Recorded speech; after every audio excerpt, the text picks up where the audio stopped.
Kichwa kilizaliwa Morocco, ubavu kazaliwa Equatorial Guinea, lakini nyota imeweza kuzaliwa tarehe 13 ya mwezi wa 7 mwaka 2007. Si mwingine ni Lamine Yamal Nasrui bana.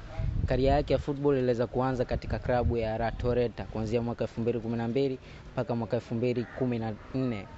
Kwa msimu mmoja aliweza kudumu hapo na baadaye kuweza kujiunga na kituo cha mpira cha La Masia ama Barcelona B kuanzia mwaka 2014 mpaka mwaka 2023, na baadaye kuweza kupandishwa katika klabu ya wakubwa ama senior team mpaka hivi sasa, na ameweza kuitumikia klabu hiyo ya senior katika michezo 70 na kuhusika katika mabao 12.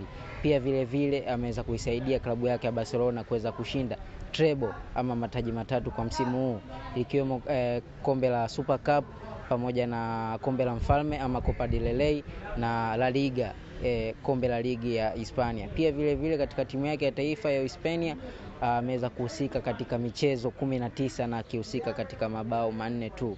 Huyu ni nyota ing'ayo Lamine Yamal.